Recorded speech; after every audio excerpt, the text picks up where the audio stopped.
Good morning dear friends.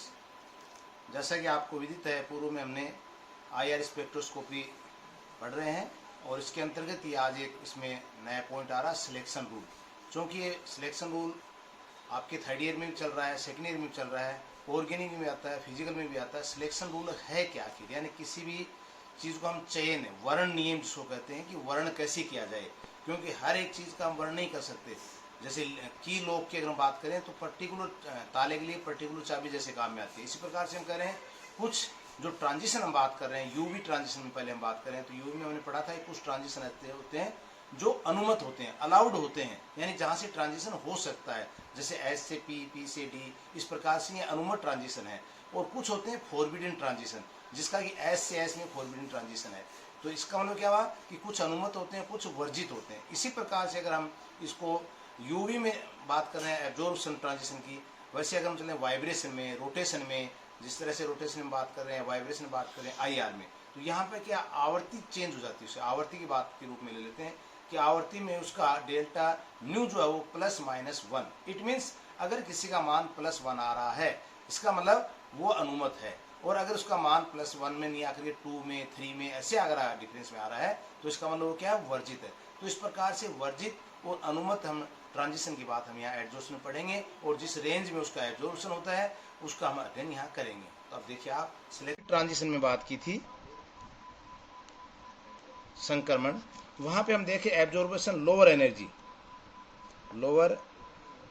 Energy से कोई electron जो वो हायर एनर्जी कक्षक में जाता है। ये मान लीजिए आप, ये लोअर एनर्जी का कक्षक हमारे पास, ये हायर एनर्जी का कक्षक है। तो यहाँ पे एक्साइटेड होकर के इलेक्ट्रॉन जो हायर कक्षक में जा रहा है। अब देखिए, आपको पूर्व में आपने देखा हो कि 1s बात करें हम, 2s, 2p, 3s, 3p, 4s, 4d, इस प्रकार से हम कक्षकों की ऊर्जा की हम बात करते आ रहे हैं शुरू से ही। और यहाँ पे आप देखते हैं कि कुछ ट्रांजिशन मैंने कहा कि आपको अलाउड होते हैं, अनुमत जिसको कहते हैं, कुछ होते हैं फॉरबिडन। तो अनुमत कौन से होंगे, जो जिसको हमने कहा कि एस से पी में जा रहे हैं, जैसे मान लीजिए, है ना। तो ये क्या हुआ, एस से पी, पी से डी, या डी से F, this is the allowed transition. ये होते हैं अलाउड ट्रांजिशन। और ये कहेंगे एस से एस में हो, पी से पी में हो, तो ये क्या कहलाते हैं, फॉरबिडन ट्रांसफर। तो ये एनर्जी के लेवल हैं। इस लेवल में एनर्जी में जो इलेक्ट्रॉन जो ट्रांजिशन होकर के लोअर एनर्जी से हायर एनर्जी में आता है और किस रेंज की रेडिएशन को एब्जॉर्व कर रहा है, उसका हम अध्ययन करते हैं। लेकिन यही चीज़ अगर हम यूवी में पढ़ेंगे तो आप यहाँ रमन और यूवी दोनों चीज़ देखेंगे। तो यूवी में क्या होता है, देखिए आप, ये हम करें न्यू, डेल्टा न्यू कर ले, मान लिया न्यू1, न्यू2, न्यू3, न्यू4, न्यू5, ये हमारे पास एनर्जी की लेवल है। अब कोई इलेक्ट्रॉन या न्यू0 से बात कर लें, इलेक्ट्रॉन यहाँ से एक्साइटेड होकर के 0 में, इसका मतलब क्या, 0 से 1 में जा रहा है वो न्यू में, मान क्या आया, +1। मान लीजिए यहाँ से 1 से 2 में आ रहा है, तो क्या है, 1 से 2 में गया तो फिर +1, या 2 से 3 में जा रहा है, या 3 से 4 में जा रहा है, 4 से 5 में जा रहा है। ये सब क्या है, अलाउड ट्रांजिशन।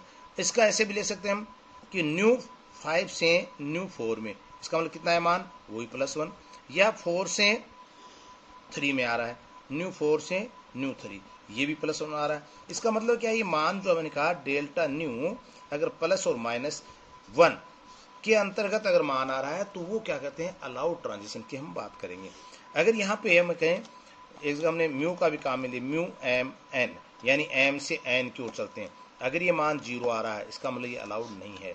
अगर म्यू एम एन का मान नोट 0, इसका मतलब ये अलाउड है। तो ये हमें देखना पड़ेगा कि +1 को ही हम काम इसलिए ले रहे हैं क्योंकि +1 हमें बता रहा है एब्जॉर्बेंस, और -1 की जहां हम बात करेंगे तो -1 आता है इमिशन। तो इमिशन की बात करें, हम एब्जॉर्प्शन की बात करते हैं, जहां पे कि पीक आती है। यहाँ पे क्या, पीक दो प्रकार की आती हैं, एक होता है शार्प पीक और एक होती है ब्रॉड पीक। ये कहलाती है ब्रॉड और ये होती है शार्प। ये भी अलग अलग निर्भर करेगा, क्योंकि जब हम फैक्टर पढ़ेंगे कि factor affecting of frequency IR में, तब हम ज्ञात करेंगे कि शार्प क्यों आ रही है और ब्रॉड क्यों आ रही है, यानी जितना एक सामान्य कंपाउंड का जो आवृत्ति आनी चाहिए उससे फिर कम क्यों आ रही है। तो ये चीज़ें हम सारी इसमें अध्ययन करेंगे। तो पहले हम देखते हैं सिलेक्शन रूल को, हम राइटिंग वर्क में देख लेते हैं। अगर आप नोट करना चाहें तो नोट भी कर लें। देखिए सिलेक्शन रूल में है क्या। The selection rules determine whether a particular vibration, मैंने कहा ना एक निश्चित पर्टिकुलर वाइब्रेशन की हम बात यहाँ करते हैं, वाइब्रेशन और रोटेशन में। Particular vibration would be informed active और नॉट एक्टिव, यानी वो एक्टिव है या नहीं है, उस पर्टिकुलर वाइब्रेशन की हम बात करेंगे फॉर सिलेक्शन रूल के अंतर्गत, वर्ण नियम में। In general all those transition which are non centrosymmetric. अब देखिए दो चीजें, एक तो सिमेट्रिक होता है, एक नॉट सिमेट्रिक होता है। तो मैंने कहा नॉन सेंट्रोसिमेट्रिक यानी does not contain centre of symmetry, अगर उसमें सेंटर ऑफ सिमेट्री नहीं है, RIR एक्टिव, तो हमें यहां देखना पड़ेगा IR एक्टिव कब होगा, जब नॉन सेंट्रोसिमेट्रिक अगर हम बात कर रहे हैं।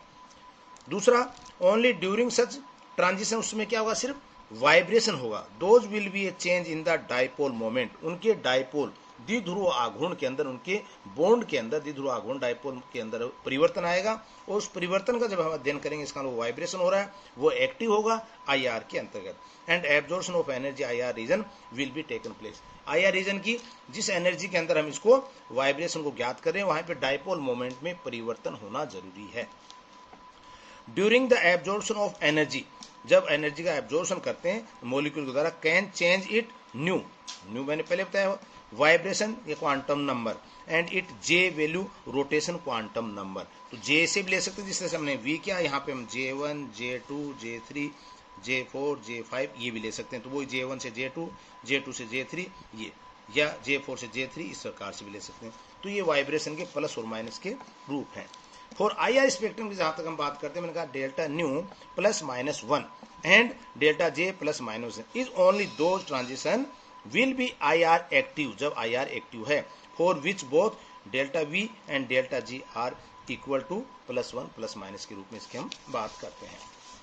अब देखिए क्या था दूसरा इसके अंदर एक चीज, म्यूचुअल एक्सक्लूजन प्रिंसिपल भी मैंने इसको दिया, उसमें क्या कहा है, this rule determine whether a particular vibration, जिसकी हम बात कर रहे थे IR एंड रमन स्पेक्ट्रम, देखिए इसके साथ हमने एक रमन स्पेक्ट्रम को भी जोड़ा, tend to be complementary because of their different selection rule, दोनों एक जैसे लग रहे हैं लेकिन इसमें कॉम्प्लीमेंट्री है, एक में डाइपोल की बात करेंगे, एक में हम पोलराइजेशन की बात करेंगे।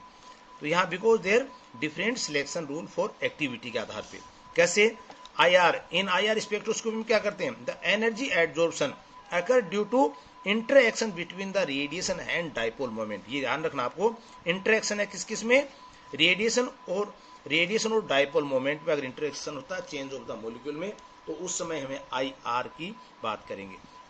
सेकेंडली, इन रमन स्पेक्ट्रोस्कोपी की अगर हम बात करें, तो this energy absorption occur due to interaction, energy का इंटरेक्शन है किसमें, बिटवीन रेडिएशन एंड पोलराइजेबिलिटी, अगर पोलराइजेबिलिटी के साथ और रेडिएशन का इंटरेक्शन हो रहा है, इट मीन्स रमन स्पेक्ट्रोस्कोपी हो रही है।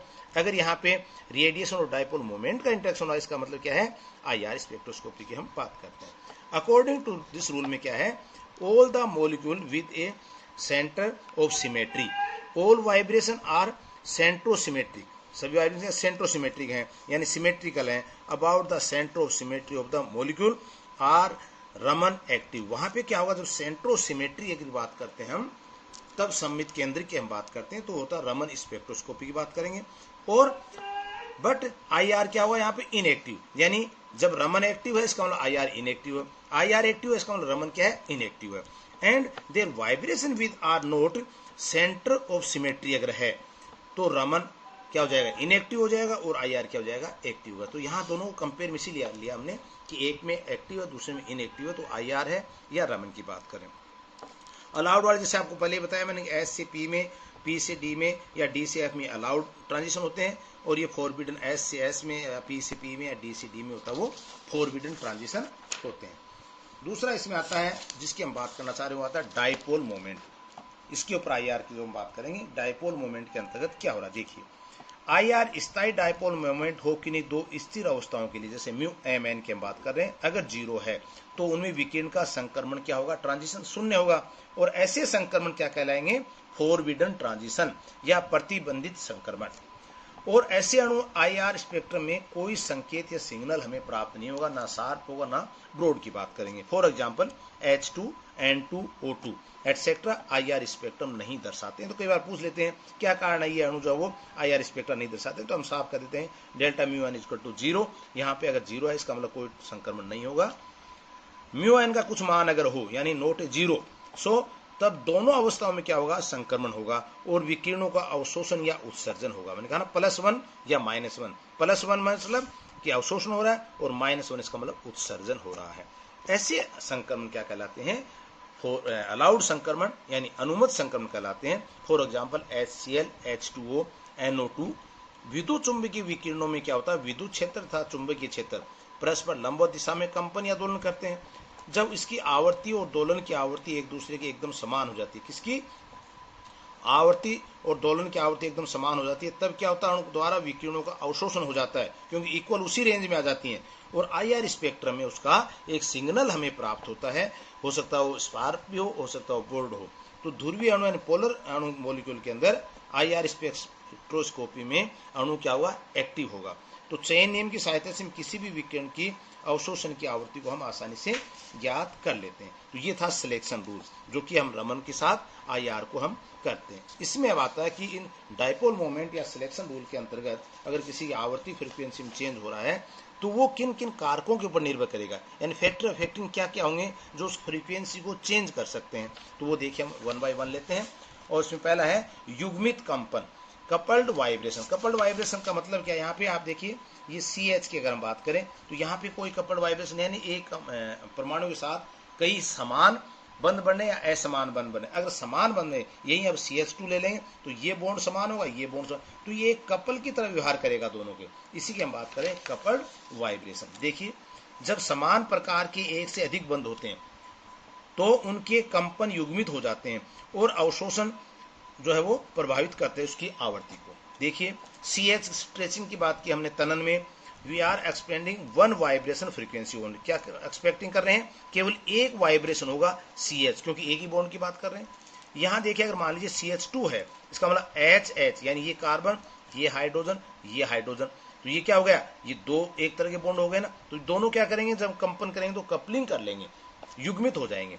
तो क्या कहा हमने, मिथाइलिन ग्रुप में क्या हो जाएगा, टेकन 2 एडजॉर्प्शन फ्रीक्वेंसी। कौन कौन सी, सिमेट्रिक हो सकती है, एसिमेट्रिक। सिमेट्रिक मैंने क्या कहा, जैसे मान लीजिए ये हाइड्रोजन और ये हाइड्रोजन, हो सकता है इन दोनों का बॉन्ड का बाहर की ओर फैलाव, स्ट्रेचिंग हो रही है, जैसे हमने शुरू में पढ़ा था। दूसरा तरीका क्या हो सकता है, ये हाइड्रोजन, एक का फैलाव नहीं हो रहा, सिकुड़ रहा हो, दूसरा का फैलाव हो रहा हो। अब दोनों चीजें में आई, इसको बोलेंगे हम सिमेट्रिक, इसको बोलेंगे एसिमेट्रिक। सिमेट्रिक में क्या होगा, लोअर वेव नंबर कहेंगे, और जब एसिमेट्रिक होगा तब क्या कहेंगे, हायर वेव नंबर की हम बात करेंगे। यानी असम्मित कंपन, एसिमेट्रिकल वाइब्रेशन के कारण जो अवशोषण बैंड की स्थिति होगी वो सम्मित की तुलना में हायर होगी, उच्च तरंग दैर्ध्य की होगी, और इस प्रकार से इनमें कंपन को ये युग्मित कंपन कह देते हैं, जिसमें कि एक समान बंध है उनके द्वारा जो कंपन होता है वो क्या कहलाता है, कपलिंग बॉन्ड। तो ये भी हम कहना चाह रहे हैं कि इसकी फ्रीक्वेंसी को प्रभावित करता है कि सिमेट्रिक है या एसिमेट्रिक है। दूसरा, ये कई बार शॉर्ट नोट में पूछा जाता है, फ्रेमी अनुनाद, फ्रेमी रेजोनेंस से क्या अभिप्राय है। यहाँ पे देखिए कपल कंपन एवं ओवरटोन, ओवरटोन की हम साथ बात कर रहे हैं यहाँ पे, कपल्ड की और ओवरटोन की अंतर क्रिया के फलस्वरूप अगर कोई फर्मी अनुनाद होता है तो कहलाता है फर्मी अनुनाद, जो अवशोषण आवृत्ति को प्रभावित करता है। कैसे करता है, फर्मी अनुनाद में एक अवशोषण मूल बैंड की आवृत्ति कम और दूसरे अवशोषण जिसको ओवरटोन की हम बात कर रहे हैं आवृत्ति जो तो अधिक होती है। इस प्रकार के परिवर्तन को फर्मी, एक यानी मूल जो है बेस वो तो रहेगी कम, और जो ओवरटोन वाली है वो क्या हो जाएगी, इसकी ज्यादा हो जाएगी। अब आता है कि ओवरटोन है क्या, ये अधिक स्वरक बोल देते हैं इसको हिंदी में। जब किसी अणु में दो समान समूहों की भिन्न भिन्न कंपनों की आवृत्ति तुल्य हो, जब किसी भी अणु के अंदर हम दो समान समूह, जैसे हाइड्रोजन की बात कर रहे थे, दो समान समूह की आवृत्ति भिन्न भिन्न कंपनों की आवृत्ति तुल्य है तो वे दोनों उसी आवृत्ति पर अवशोषण दर्शाएंगे।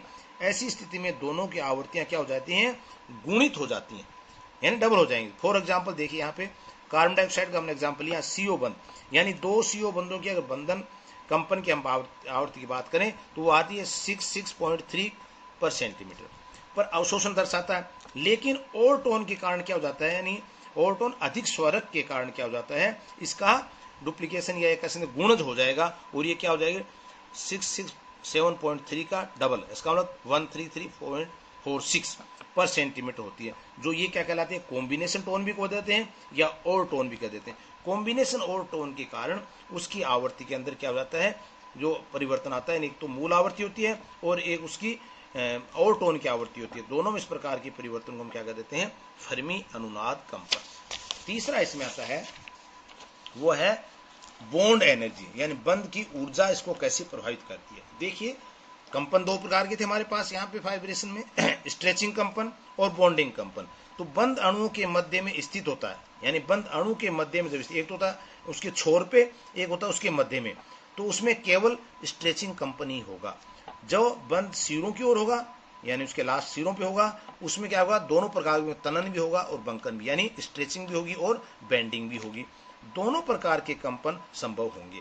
तो बंकन कंपन के लिए कम ऊर्जा की आवश्यकता होती है, अतः इन कंपनों में अणु IR विकिरण के कम ऊर्जा यानी लो एनर्जी अर्थात कम तरंग संख्या के क्षेत्र में अवशोषित करेंगे, जबकि स्ट्रेचिंग कंपन का अवशोषण बंद जो है वो उसकी ऊर्जा पर निर्भर करता है उसी पर। तो क्या कहें, जैसे मान लीजिए ट्रिपल बॉन्ड की एनर्जी हम कहते हैं मोर देन डबल बॉन्ड, तृतीय बंध की से ज्यादा होती है ट्रिपल बॉन्ड। इसी प्रकार से सिंगल बॉन्ड की एनर्जी जो वो डबल बॉन्ड की ज्यादा होती है, double bond energy more than single bond. तो ये कहते हैं बॉन्ड एनर्जी भी उसकी स्ट्रेचिंग और बंकन को प्रभावित करे, ये दोनों प्रभावित होंगे तो निश्चित रूप से उसकी आवर्ती फ्रीक्वेंसी को भी चेंज करेंगे।